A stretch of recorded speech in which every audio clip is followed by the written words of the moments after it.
Welcome back to the channel. In this video we'll be discussing a new topic, and this is G7 planning on Russian oil. We'll be discussing what the G7 countries, which is called group of 7, what these 7 countries they decided on the import of Russian oil, and we'll be discussing a lot. We'll be discussing about the price cap, what the price cap is, and will India abide by all the plannings, whatever they take, whatever decision they take, will India abide by that? So let's begin. तो सबसे पहले हमें ये पता होना चाहिए कि G7 की कंट्रीज़ कौन सी है। G7 पहले G8 के नाम से जाना जाता था। इसमें 8 कंट्रीज़ हुआ करती थी। सबसे पहले USA, उसके बाद कनाडा के अलावा UK, फ्रांस,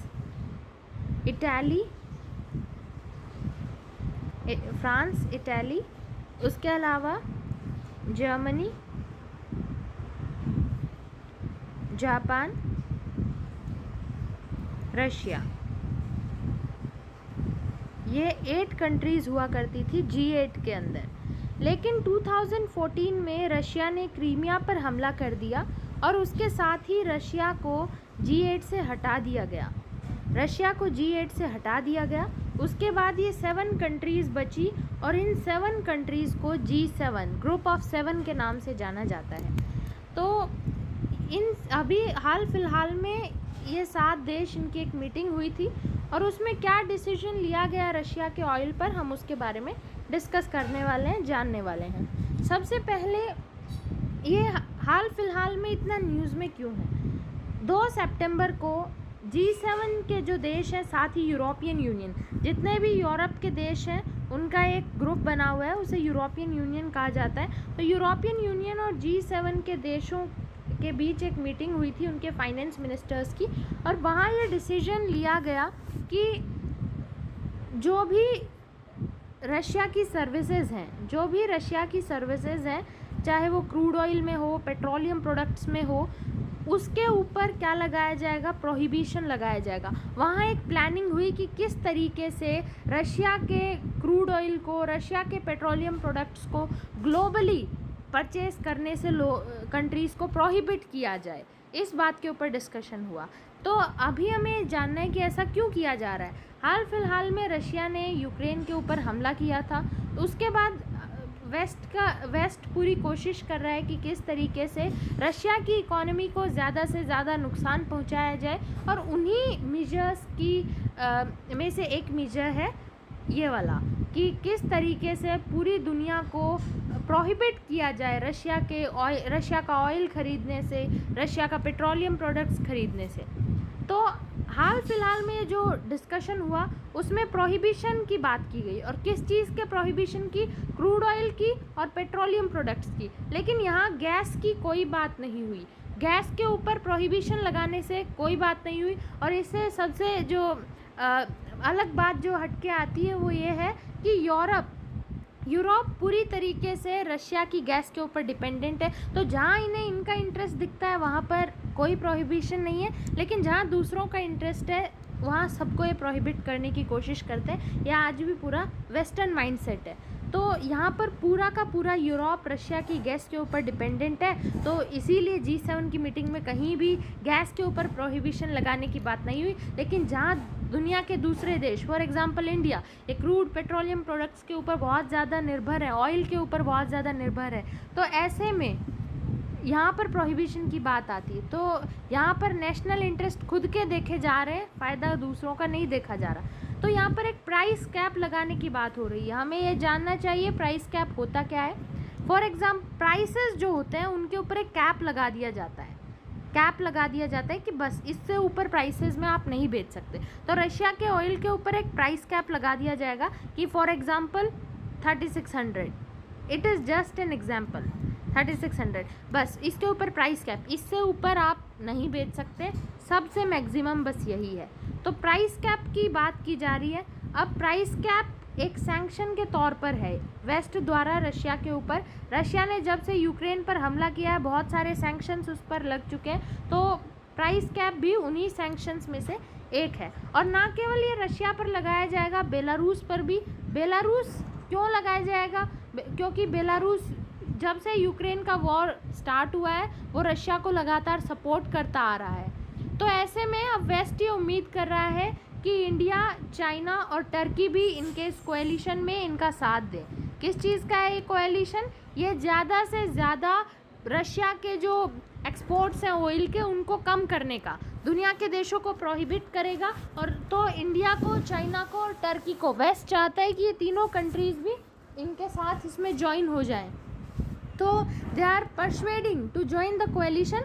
और यूँ कहते हैं कि अगर आप चलो कोएलिशन ज्वाइन ना करो तो at least you support this price cap, कम से कम आप इससे ज़्यादा प्राइसेस पे इनसे ना खरीदें, तो कम से कम आप इस प्राइस कैप को तो सपोर्ट कीजिए, ये वेस्ट का कहना है। तो वेस्ट क्यों चाहते हैं कि इंडिया इस प्राइस कैप को सपोर्ट करे, चाइना सपोर्ट करे, टर्की सपोर्ट करे? क्योंकि in interest of oil importing countries west का ये कहना है कि if you support this price cap तो आपको भी कम जो प्राइसेस हैं उसके ऊपर रशिया के आपको ऑयल इंपोर्ट्स, आप ऑयल इंपोर्ट कर सकते हैं। तो प्राइस कैप का यही तो कहना है, आप इतने पे ही इस पर कैप लगा सकते हैं, इससे ऊपर रशिया मांग नहीं सकेगा, कोई खरीदेगा नहीं इससे ऊपर, तो रशिया इससे ऊपर बेच नहीं पाएगा, ये मेन कहना है। तो वेस्ट चाहता है कि इंडिया भी इस प्राइस कैप को सपोर्ट करे एंड इट सेज, वो एक क्लेम करता है कि it is in the interest of all the oil importing countries. अब इसे किस तरीके से एनफोर्स किया जाएगा इसको देखें। तो वो कंट्रीज़ जो इस कोएलिशन को नहीं जुड़ेंगी या फिर ये जो प्राइस कैप है इससे ऊंचे दामों पर रशिया से खरीदेंगी, they will lose access to all services provided by coalition countries. ये जो कोएलिशन कंट्रीज़ है, कौन सी कंट्रीज़ होंगी इसमें मेजरली G7 की कंट्रीज़ और यूरोपियन यूनियन की कंट्रीज़ होंगी। तो ऐसे में ये कंट्रीज़ जो भी सर्विसेज दुनिया को देती हैं, जो भी सर्विसेज, चाहे वो आर्म्स के क्षेत्र में हो, जो भी services, and let me tell you, ये फ्री ऑफ कॉस्ट नहीं होती हैं, ये भी कॉस्ट लेती है, उनका कॉस्ट रेंडर करती हैं। तो ऐसे में ये कंट्रीज़ उन सर्विसेज को नहीं देंगी उन देशों को जो भी ये कोएलिशन से नहीं जुड़ेगा। तो वो इंडिया के ऊपर ये प्रेशर बनाते हैं कि इंडिया, चाइना और टर्की किसी तरीके से इनके इस कोएलिशन में जुड़ जाएं, क्योंकि इस वक्त इंडिया की एक बहुत ही अनक्रिटिकल पोजीशन है रशिया के ऊपर। इंडिया कोई भी पोजीशन नहीं ले रहा, दोनों इंडिया और चाइना न्यूट्रल हैं। तो ऐसे में इन दोनों देशों की ये साथ लेना चाहेगा। उसके अलावा इसमें रशिया का क्या कहना है, अगर हम ये देखें कि इसमें रशिया का क्या कहना है, तो रशिया का ये कहना है कि वो ऐसा कुछ भी सप्लाई नहीं करेगा which is not in the Russian interest, कुछ भी ऐसा सप्लाई नहीं करेगा जो रशिया के इंटरेस्ट को कॉन्ट्राडिक्ट करता हो। वो पूरा ऑयल रोक देगा, गैस रोक देगा, कोल रोक देगा, हीटिंग ऑयल रोक देगा अगर it contradicts the Russian interest. सितंबर 5 की ही बात है, पिछले दिनों की, जब नॉर्ड स्ट्रीम फर्स्ट पाइपलाइन, ये पाइपलाइन यूरोपियन कंट्रीज़ तक गैस पहुंचाती थी, वहाँ तक इनके लिए जो है क्रूड ऑयल ये सब पहुंचाती थी, ख़ास तौर पे हीटिंग गैस। तो ऐसे में रशिया ने 5 सितंबर को इसे बंद कर दिया था अचानक से। और जो इसमें कहा रशिया ने वो कि मेंटेनेंस इश्यूज़ थे इसीलिए बंद किया गया। रशिया ने इसे मेंटेनेंस इशू का हवाला देकर इसे बंद कर दिया था, इसे हॉल्ट पर ला दिया था और यूरोप की सप्लाईज़ को रोक दिया था। तो अब सबसे बड़ा सवाल अगर यहाँ कुछ उठकर आता है तो ये कि क्या इंडिया इस प्राइस कैप से कॉम्प्लाई करेगा। यूएसए और जो वेस्ट है, पूरा यूरोपियन यूनियन है, जो चाहता है कि इंडिया, चाइना और टर्की ने सपोर्ट करे तो हमें अपने से लेना, क्या इंडिया सपोर्ट करेगा? इसमें मेजर सवाल यही है कि क्या इंडिया इसमें सपोर्ट करेगा। तो इस वक्त की देखें तो अभी तक तो India is not oblige to this, अभी तक इंडिया ने इसमें बिल्कुल भी सपोर्ट नहीं किया है। And there are no indication, अभी भी देयर आर नो इंडिकेशंस कि इंडिया इसमें सपोर्ट करे। सो फार कोई इंडिकेशन नहीं है। इंडिया, अगर हम आगे की देखें तो भी बहुत मुश्किल लग रहा है, क्योंकि हमारा जो ऑयल इंटेक है, रशिया से अगर इंडिया का ऑयल इंटेक देखा जाए, रशिया से इंडिया का ऑयल इंटेक देखा जाए तो लगभग इट इज़ 50 टाइम्स। कोविड के समय में ही ये लगभग 50 टाइम्स बढ़ चुका है।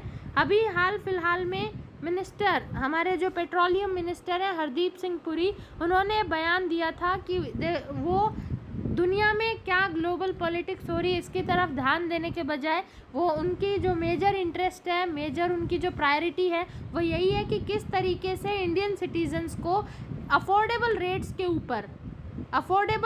के ऊपर ऑयल प्रोवाइड करवाया जाए, ये उनका मेजर है। और जो ईस्टर्न इकोनॉमिक एक फोरम पे प्राइम मिनिस्टर मोदी ने हाल ही में कहा था कि इंडिया की जो मेजर प्रायोरिटी है वो रशिया के साथ अपने टाइज़ को स्ट्रेंथन करना है। तो अगर हम अपने टाइज़ को रशिया के साथ स्ट्रेंथन करना चाहते हैं तो हमें इस कोएलिशन से दूर रहना होगा और यूक्रेन के स्टैंड पर अभी भी लगभग हर बार एक न्यूट्रल अनक्रिटिकल पोजीशन बनाकर रखनी होगी। तो ये बहुत ज़्यादा ज़रूरी है। उसके अलावा जो है प्राइम मिनिस्टर ने ये भी कहा था कि हम इन टाइज़ को कैसे स्ट्रेंथन करेंगे। हम रशिया के जो एनर्जी फील्ड्स में इंडिया लगभग 16 बिलियन तक का इन्वेस्टमेंट करेगा। हाल ही में अब थोड़े से दिनों बाद शंघाई कॉरपोरेशन की एक मीटिंग होनी है, SCO की एक मीटिंग होनी है। तो उसमें 4 कंट्रीज़ आएंगी, रशिया, चाइना, टर्की, इंडिया। तो वहाँ पर भी जाहिर सी बात है ये मुद्दा उठेगा G7 के कोएलिशन का, EU के कोएलिशन का, कि किस तरीके से प्लानिंग हो रही है। तो ये मुद्दा ज़रूर उठेगा क्योंकि इस मीटिंग में रशिया भी है, तो इसमें रशिया के इंटरेस्ट सबसे ज़्यादा है। तो रशिया के प्रेसिडेंट व्लादिमीर पुतिन हैं, चाइना के शी जिनपिंग, टर्की के अर्दोगान हैं और इंडिया के प्राइम मिनिस्टर मोदी, ये सब मिलने वाले हैं। उज़्बेकिस्तान में ये मीटिंग होनी है। तो वहाँ पर भी ये देखने वाली बात होगी कि किस तरीके से इस मुद्दे पर बात होगी और क्या निर्णय इस पर निकाला जाएगा। तो यही था इस वीडियो में, और आगे जो भी अपडेट होगा उसमें हम नई वीडियो बनाते रहेंगे। एंड आई होप आपको इस वीडियो से बहुत कुछ जानने को मिला होगा। And thank you for watching the video.